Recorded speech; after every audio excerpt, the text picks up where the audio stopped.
আসসালামু আলাইকুম, স্বাগত জানাচ্ছি আরটিভির দুপুরের সংবাদে। আপনাদের সঙ্গে আছি আমি ফারজানা তানি। টানা 2 সপ্তাহ ধরে রাজধানী ও আশপাশে চলছে তীব্র গ্যাস সংকট, যার সরাসরি প্রভাব পড়েছে শিল্প কারখানা থেকে শুরু করে জনজীবনে। আবাসিকেও একই অবস্থা, নাজেহাল গ্রাহকরা।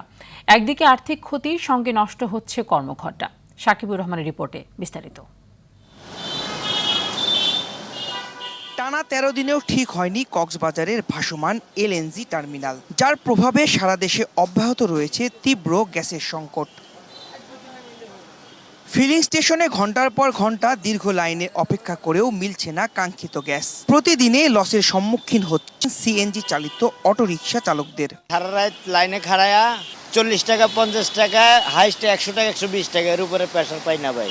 আমাদের জীবন থেকে জেলখানা অনেক ভালো। গাড়ি চালাইতে পারতেছি না, সময় কম, সিরিয়াল দিয়ে গ্যাস লই, এই জন্য ইনকাম কম হয়, সংসার চালাইতে কষ্ট হয়। 250 টাকার গ্যাস ঢুকে, এর বেশি ঢুকে না। এই গ্যাস সিরিয়াল দিতে গেলে মনে করেন যে 5 ঘন্টা 6 ঘন্টাও লেগে যায়। এই সংকটের সমাধান কবে হবে তাও জানা নেই ফিলিং স্টেশনের কারোই। গ্যাস তো বেশি থাকে না, আর গাড়িতে যতটুক যায় সবার চাহিদা পূরণ হয় না। গ্যাস সংকটে আবাসিক গ্রাহকদের অবস্থা আরো খারাপ। পরিবারের সদস্যদের জন্য সঠিক সময়ে রান্না করতে পারছেন না কেউ। ভোরবেলা থেকেই সারাদিন একেবারে রাত পর্যন্ত আমাদের কোনো গ্যাসই থাকে না। বলবো যে অল্প থাকে বা একটু আসে, পানি গরম করতে পারবো বা কিছুই হয় না। বৈদ্যুতিক চুলা কিংবা এলপিজি সিলিন্ডার ব্যবহারে বাড়তি ব্যয়ের চাপ নিতে হচ্ছে ভুক্তভোগীদের। সাকিবুর রহমান, আরটিভি, ঢাকা। দর্শক, গ্যাস সংকটের বিষয়ে আরও জানাতে আশুলিয়া থেকে সরাসরি যুক্ত হচ্ছেন সহকর্মী ওমর ফারুক। ফারুক, গ্যাস সংকটের কারণে শিল্প কারখানাগুলোতে কি ধরনের প্রভাব পড়েছে এবং জনজীবনে এর প্রভাব কেমন দেখছেন? তানি, আপনাকে ধন্যবাদ। আমি আপনাকে জানিয়ে রাখি, ঢাকার শিল্পাঞ্চল আশুলিয়ায় শিল্পখাত এলাকায় এই অঞ্চলে কিন্তু লক্ষ লক্ষ শ্রমজীবী মানুষের বসবাস করে থাকেন এবং শত শত গার্মেন্টস কারখানাগুলো রয়েছে। এই সকল কারখানায় সিএনজি না থাকার কারণে, গ্যাস না থাকার কারণে এবং ঘন ঘন বিদ্যুতের লোডশেডিংয়ের কারণে কিন্তু উৎপাদন মারাত্মকভাবে ব্যাহত হচ্ছে। এতে বড় ধরনের লোকসানের মুখে পড়েছে শিল্প মালিকরা।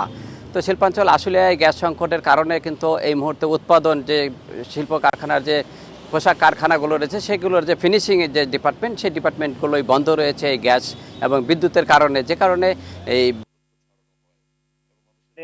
শিপমেন্ট ডেলিভারি দিতে পারছেন না, যে কারণে তারা বড় দুশ্চিন্তার মধ্যে রয়েছেন বলে আমাদেরকে এমনটাই জানিয়েছেন। এছাড়া এই অঞ্চলে যে সকল সিএনজি স্টেশনগুলো রয়েছে, সকল সিএনজি স্টেশনে গ্যাসের পাইপ মূল লাইনে কিন্তু প্রেসার না থাকায় তারা চালকদের গ্যাস সরবরাহ করতে পারছে না এবং বিভিন্ন ফ্যাক্টরিগুলো যেগুলো তারা সিএনজি স্টেশনগুলোতে নিয়ে বিকল্প হিসাবে ব্যবহার করে থাকেন, তারা কিন্তু সেই কাঙ্ক্ষিত গ্যাস স্টেশনগুলোতে পাচ্ছেন না, যে কারণে মহাবিপাকে পড়েছে শিল্পখাত এই এলাকার শিল্প মালিক সহ শ্রমিকরা। এছাড়াও কিন্তু শ্রমিকরা যে তাদের বাসাবাড়িতে রান্নাবাড়ির কাজ সেটি তারা করতে পারছেন না এবং বিদ্যুৎ না থাকার কারণে তারা ইলেকট্রনিক চুলাতেও রান্না করতে পারছেন না। চরম বিপর্যয়ের মধ্যে রয়েছে এই মুহূর্তে শিল্পাঞ্চল সহ আশপাশের যে সকল শিল্পাঞ্চল এলাকা রয়েছে, সকল এলাকার মানুষ কিন্তু এখন এই মুহূর্তে চরম বিপর্যয়ের মধ্যে রয়েছে এবং লক্ষ লক্ষ ডলার কিন্তু ক্ষতির সম্মুখীন হচ্ছে শিল্প মালিকরা। তো শিল্পাঞ্চল আশুলিয়ায় এই মুহূর্তে গ্যাস সংকটে চরম বিপর্যয় দেখা দিয়েছে। তো এই ছিল শিল্পাঞ্চল আশুলিয়া থেকে আমার কাছে সর্বশেষ। তানি, ধন্যবাদ আপনাকে। পুলিশ কোনো রাজনৈতিক দল বা গোষ্ঠীর লাঠিয়াল বাহিনী নয়, তাই দলীয় প্রভাবমুক্ত, আধুনিক, প্রযুক্তি নির্ভর ও মানবিক বাহিনী হিসেবে পুলিশকে কাজ করার আহ্বান জানিয়েছেন স্বরাষ্ট্রমন্ত্রী সালাউদ্দিন আহমদ। সকালে রাজশাহীর সারদায় বাংলাদেশ পুলিশ একাডেমিতে ২৭তম বিসিএস পুলিশ ব্যাচের প্রথম পর্যায়ের শিক্ষানবিশ সহকারী পুলিশ সুপারদের ৬ মাস মেয়াদী মৌলিক প্রশিক্ষণের সমাপনী কুচকাওয়াজ অনুষ্ঠানে তিনি এসব কথা বলেন। এ সময় তিনি আরও বলেন, পুলিশকে দুর্নীতির বিরুদ্ধে জিরো টলারেন্স নীতি অনুসরণ করতে হবে। সমাপনী কুচকাওয়াজের মাধ্যমে প্রথম পর্যায়ের ৫৮ জন শিক্ষানবিশ সহকারী পুলিশ সুপার প্রশিক্ষণ শেষ করে কর্মজীবনে প্রবেশ করেন।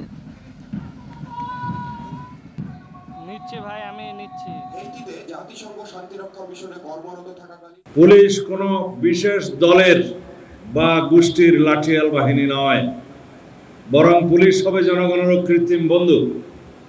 আমাদের নির্বাচনী ইশতেহারে আমরা দায়িত্বহীনভাবে ঘোষণা করেছি জননিরাপত্তা নিশ্চিত করা এবং পুলিশ বাহিনীকে দলীয় প্রভাবমুক্ত করে একটি আধুনিক, সেবাধর্মী ও মানবিক সংস্থায় রূপান্তর করাই আমাদের মূল লক্ষ্য। সরকারের সমালোচনা করলে অপরাধ নয়, রাষ্ট্রের বিরুদ্ধে বললে অপরাধ হিসেবে গণ্য হবে। তাই সাংবাদিকদের জন্য করা ৭৩-এর আইনটি সংশোধন করার সিদ্ধান্ত নিয়েছে সরকার। এ কথা জানিয়েছেন তথ্য ও সম্প্রচার মন্ত্রী জহিরউদ্দিন স্বপন। সকালে ঢাকা বিশ্ববিদ্যালয়ের গণযোগাযোগ ও সাংবাদিকতা বিভাগের এক সেমিনারে মন্ত্রী আরও বলেন, ক্ষমতা, স্বাধীনতা, দায়িত্ব এই তিনের সমন্বয়ে গণমাধ্যম কমিশন গঠন করা হবে। বলেন, রাষ্ট্র পরিচালনায় জবাবদিহিতা নিশ্চিত করা এবং দায়িত্বশীল নেতৃত্ব গড়ে তোলা জরুরি। জুলাই গণ অভ্যুত্থানের সময় অনেক সাংবাদিক তৎকালীন সরকারকে টিকিয়ে রাখার চেষ্টা করেছিলেন। যদি সেই সরকার টিকে যেত তাহলে বস্তুনিষ্ঠ সাংবাদিকতার পরিণতি কি হতো, এমন প্রশ্নও রাখেন তিনি। বস্তুনিষ্ঠতাকে সংগ্রহ করার মধ্যে, কারণ হঠাৎ করে যদি বস্তুনিষ্ঠতা দেখা যায় যে আমার লক্ষ্যের সঙ্গে সামঞ্জস্যপূর্ণ হচ্ছে না, তখন কিন্তু আমার আকাঙ্ক্ষা এবং আবিষ্কৃত সত্য, উদ্ঘাটিত সত্য মুখোমুখি দাঁড়িয়ে যাবে। ঢাকার চারপাশের ৪ নদীতে বৃত্তাকার নৌপথ চালুর বিষয়ে কাজ করছে সরকার।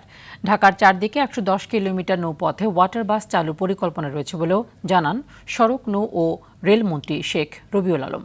সচিবালয়ে প্রধানমন্ত্রী তারেক রহমানের সঙ্গে বৈঠক শেষে তিনি এসব কথা জানান। মন্ত্রী আরও বলেন, নৌপথে আওয়ামী লীগ সরকারের মেয়াদে ১০ বছরে ৫৭ কোটি টাকা ক্ষতি হয়েছিল। ৪২৪টি জায়গা দিয়ে নদী দূষণ হচ্ছে, সেগুলো বন্ধ করার উদ্যোগ নিয়েছে সরকার। বৈঠকে উপস্থিত ছিলেন উত্তর ও দক্ষিণ সিটি কর্পোরেশনের ২ প্রশাসক। তারা জানিয়েছেন, সড়কের মতো নৌপথকেও ব্যবহারের উপযুক্ত করার নির্দেশ দিয়েছেন প্রধানমন্ত্রী। এই ৪টি নদী ঢাকাকে পরিবেষ্টিত করা আছে, সেই জায়গাগুলিতে আমরা ওয়াটার বাস এবং যেটাকে বলা হয় নৌপথে চলাচলটা যাত্রীদের জন্য নিশ্চিত করতে চাই, মনোরম পরিবেশে নিশ্চিত করতে চাই। রুটটার চারিপাশে যদি গাবতলী থেকে শুরু করেন, একেবারে টোটালটা ঘুরে আবার গাবতলীতে চলে আসতে পারবেন, নারায়ণগঞ্জ হয়ে, আশুলিয়া হয়ে, টঙ্গী হয়ে, আপনার বুড়িগঙ্গা হয়ে, সদরঘাট হয়ে, তারপর ওটাকে বলা হয় কি বসিলিয়া হয়ে, এরকম রাউন্ডে যে চিত্রটা আছে আর কি। কয়েক মাসের মধ্যেই প্রস্তাবিত ঠাকুরগাঁও মেডিকেল কলেজে নির্মাণের মূল কাজ শুরু হবে বলে জানিয়েছেন স্থানীয় সরকার, পল্লী উন্নয়ন ও সমবায় মন্ত্রী মির্জা ফখরুল ইসলাম আলমগীর। সকালে ঠাকুরগাঁও ডায়াবেটিক ও স্বাস্থ্যসেবা হাসপাতালে নেপালের সহায়তায় আই ক্যাম্পের উদ্বোধনী অনুষ্ঠানের প্রধান অতিথির বক্তব্যে এসব কথা বলেন তিনি। একই সাথে আগামী বছর থেকে কলেজটিতে শিক্ষার্থী ভর্তি কার্যক্রম আনুষ্ঠানিকভাবে শুরু হবে বলেও জানিয়েছেন তিনি।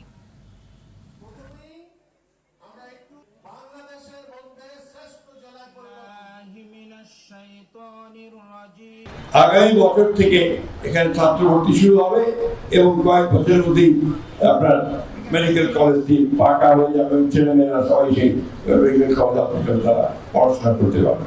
আমরা চেষ্টা করছি কাজগুলো যত দ্রুত করা যায় স্বাস্থ্যসেবা ক্ষেত্রে। এখানে প্রস্তাব করেছেন যে আমরা প্রত্যেকটা থানায় আমরা এই আই ক্যাম্প করতে পারি কিনা। চট্টগ্রামের শীর্ষ সন্ত্রাসী মোবারক হোসেন ইমন ওরফে ডেভিড ইমন সহ তার ৪ সহযোগীকে ২টি মামলায় ৫ দিন করে ১০ দিনের রিমান্ড মঞ্জুর করেছেন আদালত। দুপুরে চট্টগ্রাম সিনিয়র জুডিশিয়াল ম্যাজিস্ট্রেট ও ৩ এর বিচারক মোতাসিম বিল্লার আদালতে পুলিশ হত্যা ও অস্ত্র আইনের পৃথক ২ মামলায় ৭ দিন করে ১৪ দিনের রিমান্ড আবেদন করলে আদালত শুনানির শেষে ২ মামলায় ৫ দিন করে ১০ দিনের রিমান্ড মঞ্জুর করেন। গত ২৯ জুলাই যশোর ও চট্টগ্রাম জেলা পুলিশের যৌথ অভিযানে যশোরের ঝুমঝুমপুর এলাকা থেকে তাকে গ্রেফতার করা হয়। গোপন সংবাদের ভিত্তিতে চেকপোস্ট বসিয়ে একটি প্রাইভেট কার তল্লাশির সময় তাকে ও তার সহযোগীদের গ্রেফতার করা হয়।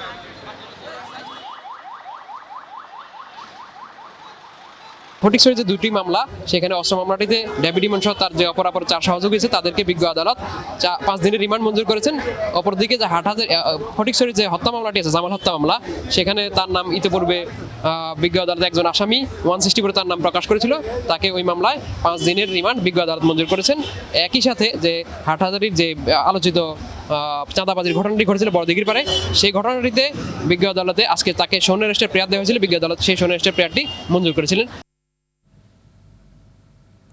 চট্টগ্রামের কর্ণফুলী উপজেলার পিডিবি এলাকা থেকে বস্তাবন্দি অবস্থায় অজ্ঞাত এক তরুণীর মরদেহ উদ্ধার করেছে পুলিশ।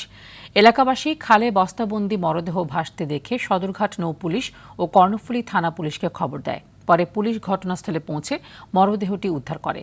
নিহত তরুণীর বয়স আনুমানিক 25 থেকে 30 বছর। দীর্ঘ সময় পানিতে থাকায় মরদেহের চেহারা বিকৃত হয়ে গেছে, তবে শরীরে কোনো দৃশ্যমান আঘাতের চিহ্ন পাওয়া যায়নি।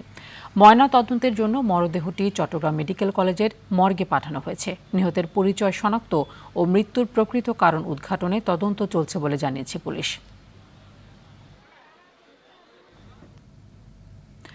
জুলাইয়ের মানবতাবিরোধী অপরাধ মামলায় কার্যক্রম নিষিদ্ধ সংগঠন আওয়ামী লীগের সাধারণ সম্পাদক ওবায়দুল কাদের এবং ছাত্রলীগ নেতা সাদ্দাম সহ 7 আসামির বিরুদ্ধে সাক্ষ্য গ্রহণ সম্পন্ন হয়েছে। বিচারপতি নজরুল ইসলাম চৌধুরী নেতৃত্বাধীন আন্তর্জাতিক অপরাধ ট্রাইব্যুনাল 2-এর এই মামলায় যুক্তিতর্ক উপস্থাপন শুরু 4 আগস্ট। অন্যদিকে ট্রাইব্যুনাল 1-এ 2016 সালে কল্যাণপুরে জঙ্গি নাটক সাজিয়ে 9 তরুণকে হত্যা মামলায় শেখ হাসিনা, সাবেক আইজিপি শহীদুল হক সহ 8 জনের বিরুদ্ধে অভিযোগ গঠনের ওপর প্রসিকিউশনের শুনানি চলছে। এরপর হবে আসামি পক্ষের শুনানি। মোবাইল ফোনের স্ক্রিনে ভাসছে অনলাইন জুয়ার বিজ্ঞাপন। সেগুলোর অনেকগুলোতেই আবার দেখা মিলছে সেলিব্রিটিদের। ট্রুকলার সহ বিভিন্ন অ্যাপসের পাশাপাশি নিষিদ্ধ সাইটগুলোতেই চলছে এসব রমরমা বিজ্ঞাপন। এ পর্যন্ত প্রায় 450 সাইট বন্ধ করা হলেও দমানো যাচ্ছে না এসব। এয়ার বাদুরের রিপোর্টে বিস্তারিত।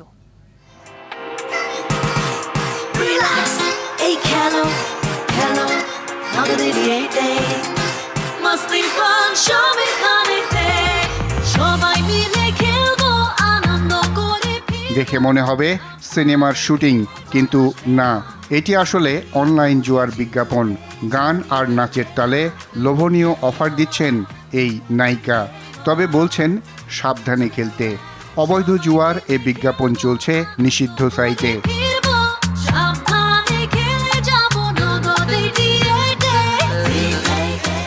সেলিব্রিটিদের ব্যবহার করে এমন অসংখ্য কন্টেন্ট প্রতিদিন নানাভাবে দৃষ্টি কাটছে স্মার্টফোন ব্যবহারকারীদের।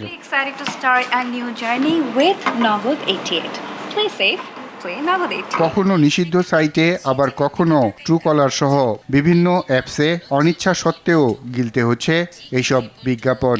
গেম খেললেই আপনার টাকা ইনকাম করতে পারবেন। সিআইডি জানিয়েছে অনলাইন জুয়ার সাইটগুলো বন্ধে বিটিআরসির কাছে তালিকা দেয়া হয়েছে। মামলার পরিপ্রেক্ষিতে গ্রেপ্তারও অব্যাহত আছে। 1 কোটি টাকা পর্যন্ত জরিমানার বিধান করা হয়েছে। বিটিআরসিও এই বিষয়ে ব্যবস্থা গ্রহণ করবেন। আর আমাদের পাশাপাশি আমরা কিন্তু অভিযানও অব্যাহত রেখেছি। আমরা এই সাথে সম্পৃক্ততা যাদেরই আছে তাদেরকেই আমরা আইনের আওতায় নিয়ে আসব। নিষিদ্ধ বা জুয়ার সাইট বন্ধের দায়িত্ব বিটিআরসির। বিষয়গুলো নিয়ে বক্তব্য জানতে প্রতিষ্ঠানটিতে গেলে কেউ কথা বলেননি। খুদে বার্তায় জানানো হয়, সিআইডির দেয়া 436টি সহ মোট 447টি জুয়ার সাইট বন্ধ করা হয়েছে। এ ব্যবস্থা চলমান রয়েছে বলেও জানায় বিটিআরসি। প্রতি রেফারে 1000 টাকা বোনাস পাবেন। অপরাধ বিশেষজ্ঞের মতে এ ধরনের অপরাধ দমনে আইন শৃঙ্খলা রক্ষাকারী বাহিনী ও সংশ্লিষ্ট কর্তৃপক্ষকে আরও বেশি দক্ষ হতে হবে। তারা জানে যে কিভাবে ক্লায়েন্টকে আকৃষ্ট করতে হয়, কোন মাধ্যমে যোগাযোগ করলে তার অবস্থান শনাক্ত করা আইন শৃঙ্খলা বাহিনীর জন্য কঠিন হয়ে পড়ে। এই কৌশলগুলো অবলম্বন করে কিন্তু তারা কাজ করে। তাহলে এই কৌশলগুলো মাথায় রেখে এর থেকে ন্যূনতম আরও এক ধাপ শক্তিশালী কৌশল নিয়ে যদি আইন শৃঙ্খলা বাহিনী এবং বিটিসিএল মাঠে নামতে না পারে, তখন এই ধরনের অপরাধ নিয়ন্ত্রণ করাটা খুব কঠিন। তবে বাস্তবতা হলো প্রকাশ্য ও গোপনে লাগামহীনভাবেই চলছে জুয়ার এসব বিজ্ঞাপন। কে নেবে ব্যবস্থা, এমন প্রশ্ন সবার। AR বাদল, RTV, ঢাকা। জলবায়ু পরিবর্তনের ঝুঁকিতে থাকা উপকূলীয় অঞ্চলের সহনশীলতা বাড়াতে রাজধানীর গুলশানে একটি হোটেলে শুরু হয়েছে 2 দিনব্যাপী জাতীয় কারিগরি পরামর্শ সভা। পরিবেশ, বন ও জলবায়ু পরিবর্তন মন্ত্রণালয়ের সহযোগিতায় ফ্রেন্ডশিপ ও কনজারভেশন ইন্টারন্যাশনালের যৌথ উদ্যোগে আয়োজিত এই সভার উদ্বোধন করেন পরিবেশ, বন ও জলবায়ু পরিবর্তন মন্ত্রণালয়ের প্রতিমন্ত্রী শেখ ফরিদুল ইসলাম। সভায় বিজ্ঞানভিত্তিক তথ্য উপাত্তের আলোকে ম্যানগ্রোভ বন পুনরুদ্ধার, উপকূলীয় জনগোষ্ঠীর সহনশীলতা বৃদ্ধি এবং প্রকৃতি নির্ভর সমাধানের অগ্রাধিকার নির্ধারণে আলোচনা চলছে। আয়োজকদের আশা, এই উদ্যোগ জাতীয় উপকূলীয় সহনশীলতা পরিকল্পনা প্রণয়নে গুরুত্বপূর্ণ ভূমিকা রাখবে।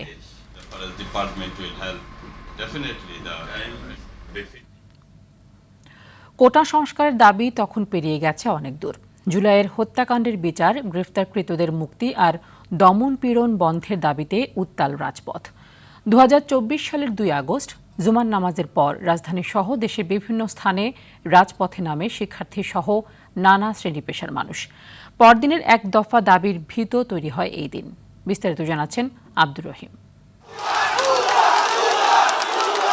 জুমার নামাজের পর রাজধানীর বিভিন্ন সড়কে জড়ো হতে থাকেন আন্দোলনকারীরা। বাইতুল মোকাররম থেকে শাহবাগে নামে মিছিলের স্রোত। শুধু শিক্ষার্থী নয়, তাদের সঙ্গে যোগ দেন শিক্ষক, অভিভাবক, আইনজীবী, চিকিৎসক, সাংস্কৃতিক কর্মী সহ বিভিন্ন শ্রেণী পেশার মানুষ। এটা কিন্তু শুধু আর ঢাকা শহরে আটকে নেই, এবং একই সাথে আমরা দেখব যে এই সময় ওই কারফিউয়ের মধ্যেই কিন্তু এসে দেয়ালে লিখে যাচ্ছেন। আমরা এর মধ্যেই গোপনে মিলিত হতাম, আলাপ করতাম আমাদেরকে কী করতে হবে। এত যারা স্বৈরাচারী, তারা যে জনতা তাদেরকে বিতাড়িত করতে পেরেছিল। জাতীয় প্রেস ক্লাব থেকে কেন্দ্রীয় শহীদ মিনার পর্যন্ত হয় দ্রোহযাত্রা। স্লোগানে মুখর হয়ে ওঠে পুরো এলাকা। একই সময়ে রাজধানীর শাহবাগ, সায়েন্স ল্যাব, মিরপুর 10, উত্তরা ও আফতাবনগর সহ বিভিন্ন এলাকায় চলে বিক্ষোভ ও অবরোধ। এখান থেকেই আমাদের আর ফেরার কোনো ওয়ে ছিল না, দেওয়ালে পিঠ থেকে গেছে, আমরা আর পিছু হটিনি। তো এট এনি কস্ট আমরা চাচ্ছিলাম যে স্বৈরাচারের পতন অথবা শেখ হাসিনার গ্রেপ্তার। এভাবেই আমরা কনভারসেশন করেছি। রাজধানীর বাইরেও পরিস্থিতি ছিল উত্তপ্ত। রাজশাহী, রংপুর, চট্টগ্রাম, সিলেট, খুলনা সহ বিভিন্ন জেলায় আন্দোলনকারীদের সঙ্গে আইন শৃঙ্খলা বাহিনী ও সরকারের সমর্থকদের সংঘর্ষের খবর আসে। দিন গড়ানোর সঙ্গে সঙ্গে স্পষ্ট হতে থাকে আন্দোলনের নতুন গতিপথ। কোটা সংস্কারের দাবির সঙ্গে যুক্ত হয় হত্যাকাণ্ডের বিচার, গ্রেপ্তারদের মুক্তি ও স্বৈরাচার সরকারের পদত্যাগ। বিকেলে পরদিন 3 আগস্ট সারা দেশে বিক্ষোভ মিছিল এবং 4 আগস্ট থেকে অনির্দিষ্টকালের জন্য সর্বাত্মক অসহযোগ আন্দোলনের ডাক দেন আন্দোলনকারীরা। আব্দুর রহিম, RTV, ঢাকা। দুপুরের সংবাদ এ পর্যন্তই। জেলার সংবাদ বিকেল 4:45টায় দেখার আমন্ত্রণ রইল। ধন্যবাদ সবাইকে।